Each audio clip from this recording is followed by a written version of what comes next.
to talk more transfers, so we're going to talk Manchester United now. Mark, the latest on Jadon Sancho's future. Yeah, just 1 year left on his Old Trafford deal. You get the feeling that he'll be departing Manchester United this summer. The latest team to show their interest, Juventus of Serie A. We know that Napoli have also been at the table and inquired as to his availability.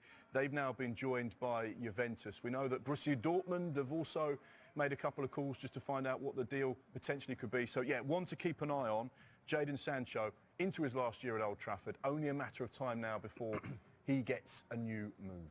OK, yeah, Michael, let's talk Andre Onana. Had a mixed time last season. Is he heading for the exit this summer, do you think? Well, possibly. There's interest from Monaco. They're exploring potentially that deal. Look, there's been some high-profile errors. We know Ruben Amorim wants to change the squad pretty much completely. They don't have the Champions League football carrot of extra finances, but you'd imagine Manchester United might look to do that deal if the figures are right for them. OK, yeah, Mark, let's talk Scotland, because the Scottish Premiership fixtures were announced today. You can check skysports.com and the app for all of the details on the fixtures, but there's been some, as he arrived, obviously people were saying Brian Mbeumo potentially to come along with him, knows him very, very well, has thrived under him. Can you see it happening, Michael? If I was predicting now, I could still probably see him going to Manchester United. OK. Because it seems like his heart was set on there, and then it's, oh, hang on, I've got an option here. I've got Thomas Frank still, who he admires, adores, and has done so well with him. London, Champions League football. But I still think he'll end up at Manchester United. I could be wrong, but that's how I see it now as of tonight. Spurs want attacking reinforcements in that area. There is interest in Antoine Semenyo of Bournemouth. They like the player. Not so sure if they potentially like the price that Bournemouth. We talk about Bournemouth nearly the whole hour. They've received a lot of money for a lot of players. They don't want to be decimated, do they? So that's one to keep an eye on. They do like him, but we'll have to wait and see. There's Kudus from West Ham. They like as well. But yeah, it's a really. I mean, we say it all the time. I know we do, but it's a big summer because Spurs jug like Europa League and Premier League. They put all the eggs in the Europa League basket last year, and Ange Postecoglou will say, "Well, I got it right, didn't I?" You can't do that in the Premier League and Champions League next season, so they need a better squad. OK, we shall see. Right, plenty more to come. Back to the transfer show, and a reminder of the big breaking news. Florian Wirtz is now a Liverpool player. The deal includes a guaranteed £100 million and a further 16 million in add-ons. Should those add-ons be achieved, Wirtz's move to Anfield would become a British transfer record. Wirtz, who is 22, has signed a long-term deal at Anfield, and we can hear from him now. So, Florian, it's done. You're finally a Liverpool player. How are you feeling? Yeah, I feel very happy and very proud. And yeah, finally it's done. And yeah, I was waiting for a long time, and yeah, finally it's done. And yeah, I'm really happy. It's clear you had some options this summer, including the chance to stay at Leverkusen. So why Liverpool? Why are Liverpool the right choice?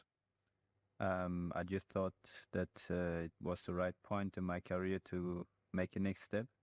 And of course, I wanted to get to a club who's like from the top 3 in the world.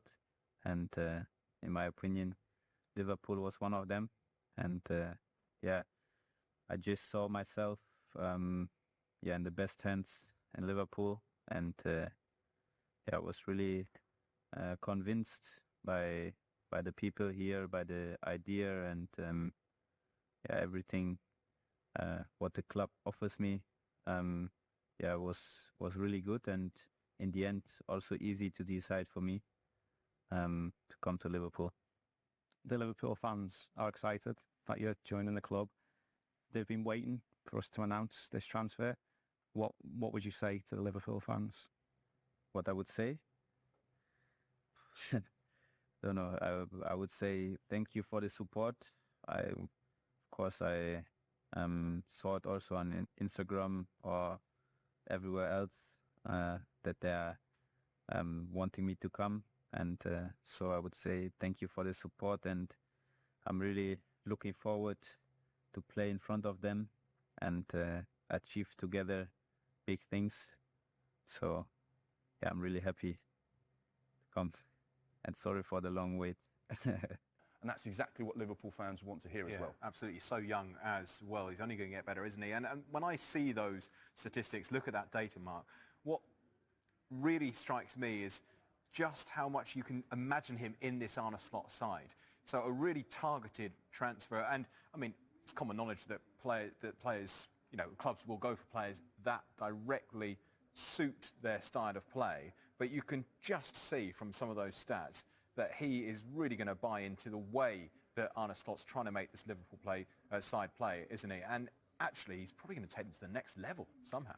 He's going to be a player that will have a huge impact at Anfield, and you already start to think about those relationships that are going to be so key. If he's playing as a 10 and he's got Mo Salah on the right-hand side, if he's got Cody Gakpo or Luis Diaz on the left-hand side, they have a striker through the middle, and you can start to formulate and see the patterns of play and the way they'll work together, and they'll complement each other as well. And that's a big thing, as I say, that Liverpool do. They'll want to have players that can fit into the system and work with each other. It's not about individuals, it's about a collective. It's about how can the team be stronger? How can we get the best out of Mo Salah by putting a player in there that's going to help him do that?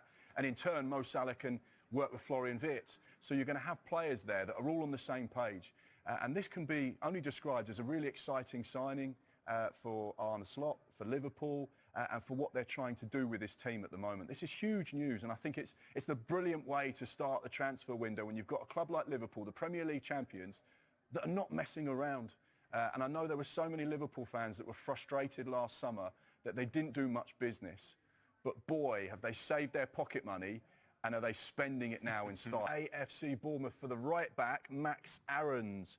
The deal is a straight loan with no obligation or option to make that a permanent move. He is going to go north of the border for a season-long loan.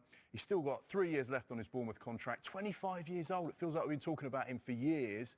But someone with a lot of experience, went to Valencia for the back end of last season, just the one La Liga start there. Didn't get a lot of game time. But no question, if Russell Martin can get the very best out of Max Aarons, he could be a real asset for them next season. Absolutely. I mean, and just the feel of joining a club the size of Rangers as well would be great for Max Aarons. We saw Todd Cantwell, started well, didn't work out in the end, but you got James Tavernier probably going to stay at the club as well. But Rangers team starts straight. They've got a really tough Champions League qualifier, but those fixtures are intriguing. Not a bad start for Russell Martin at all. Really looking forward to seeing how he's going to get on up there. Brilliant. Okay, let's just talk very, very briefly. Just final thoughts on Florian Wirtz. The huge move we've seen this hour. Michael, we've got, a minute left of the programme, but we should end on what is a huge deal this early on in the window. Huge deal, and maybe, you'd say that Arne Slot probably has earned that. I've really enjoyed listening to Arne Slot last season. I thought he was a very humble guy, very likeable. People say, oh, he's inherited Jurgen Klopp's squad. I didn't like that. I don't think anyone had Liverpool to win the league last season, so let's give him a bit more credit. Yeah, phenomenal. I think this is an outstanding signing. I think this is a real statement of intent. I think there will be a lot of Premier League sides that are fearing Liverpool at the moment. And whilst they've added Wirtz, Frimpong, Kerkez, they still haven't finished yet. Monaco have emerged as contenders to sign goalkeeper Andre Onana from Manchester United. Although a change of goalkeeper was not viewed as a priority at United this summer, the club are willing to listen to offers for every one of their players. Onana, signed from Inter Milan for £47.5 million 2 years ago, endured another unconvincing campaign last season for United, but that has not put the French side off inquiring about him. When asked if he could leave United this summer, Onana replied, "Will I leave? I don't know, we'll see." Monaco keepers Philippe Cohn and Radoslaw Majecki did not entirely convince last season, which has led the club to start looking for a new first-choice keeper this summer. As well as Onana, Chelsea's George Petrovic has emerged as a target for Monaco, after returning from a loan spell at Strasbourg, with the Serbia stopper not expected to have a future at Chelsea. An exit for Onana would see United push for a new number one goalkeeper. Aston Villa's Emi Martinez has been linked. And Amorim is looking for new arrivals to be brought in quickly. Amorim wants his new signings on board for the club's pre-season tour of the USA in 4 weeks' time. United have been slow to recruit this summer, with £62.5 million winger Matheus Cunha from Wolves their only signing so far. Amorim is impatient for the new signings to be on the plane for United's 3-game tour of the States, which sees them face West Ham, Bournemouth and Everton in the Premier League Summer Series.